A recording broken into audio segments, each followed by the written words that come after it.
That's enjoy it.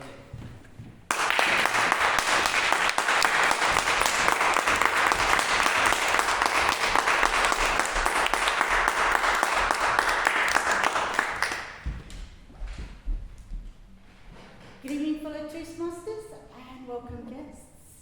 The power of your voice, owning and embracing it. Who here, with a show of hands, has been to a symphony orchestra? There's a lot going on.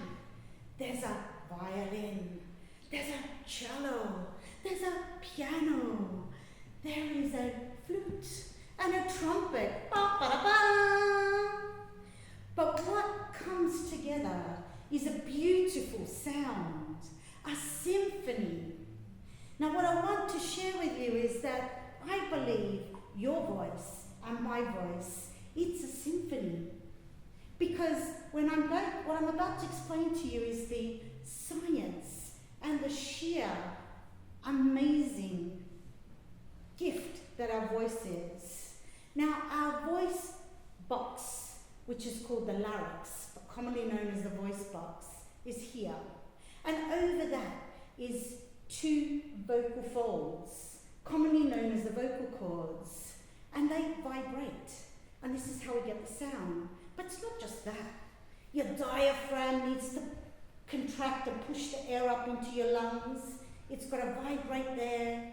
But then you need your mouth, your tongue and your lips to get that sound out. It's a sheer, beautiful, beautiful creation. And the word symphony comes from a Greek word, which is syn, together, and phone for voice or sound. Now what can we do with our voice? We can make it really quiet. We can make it really loud. We can turn it into a melody. And we can sing la la la la la la la la. These are all the things that we can do with our voice. And when it comes to speaking, especially in this setting, I believe the more you play with that, see it as a symphony, you can play with your voice and maximize your voice on stage.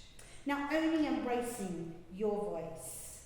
Social conditioning. Now, I remember when I was at school, I used to get told to be quiet a lot.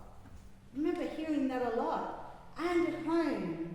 And I was also told to speak when I'm spoken to. Now, imagine when you grow up and you're still holding on to that belief.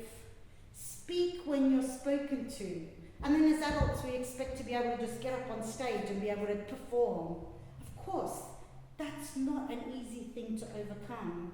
But I believe when you look at some of these conditioning that we've had, you start to break through that mold and understand why we are scared to do this, especially when we begin, because we're not trained or conditioned to be able to do this. I know for myself, there's a little child in me that's still like, I want to speak, let me up and speak. Now, there's a lot of famous introverts that are obviously famous in their own right as well. Who here would class themselves as an introvert or willing to share? You'd be amazed how many actually come to the stage. Now, I used to call myself an introvert, but as I've got older, I would call myself an ambivert because I literally switched from full-on extrovert and then I switched back to introvert, depending on the setting, the people. But some of the famous introverts who are great public speakers are Gandhi, Martin Luther King Jr., and Winston Churchill classed himself as an introvert. Now, your story. Why does your story matter? Now, some people say to me, you're a great storyteller. But I want to convince you that you're a great storyteller also. And what makes us great storytellers is that we're also different.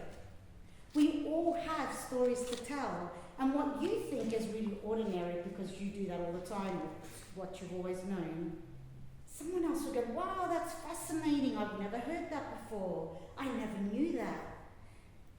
Embrace your stories, because this is where we learn from each other. This is where we get inspiration and just learn. Like, you know, even in this club, we have so many different nationalities and we learn about different cultures, different countries. I find that amazing. Now, your story is important. I was speaking to someone outside of Toastmasters recently, and I was telling her I've delivered 110 speeches. And she said, but what do you talk about? I said, everything. I've given 2 speeches on menopause. Why? Because I'm going through the menopause, and it's a big thing in my life right now. And by sharing these stories, I hope that someone else might think, oh, I'm not so scared to share my story or what I'm going through. Or maybe someone gave me some feedback on one of my speeches saying, I'm going to check on my mum. She's going through the menopause. These are what we impact when we share our stories. I also gave a speech which was controversial at the time, but I gave a speech on my decision to not get vaccinated, even though the world was screaming at me to get vaccinated. But I shared why, and it wasn't because I wanted to create some sort of tension, but why are we not allowed to speak about our different decisions? I can respect someone else's decision and they can respect mine.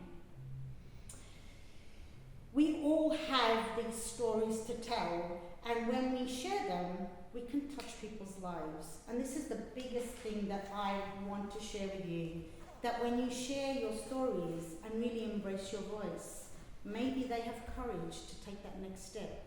Maybe they're going through a rough time, and you just remind them that it's going to be okay.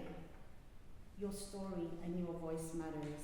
In conclusion, this voice, our Creator created it. It's beautiful. As I was doing the research for this speech, and I really looked at the mechanics of it, I thought, wow, we just don't even think. I've never thought about how does it really function. It's a beautiful, beautiful creation. So if it was created for us, maximize it and use it to impact people's lives, make their lives better. And the reward for that is that your life too also becomes better. Thank you.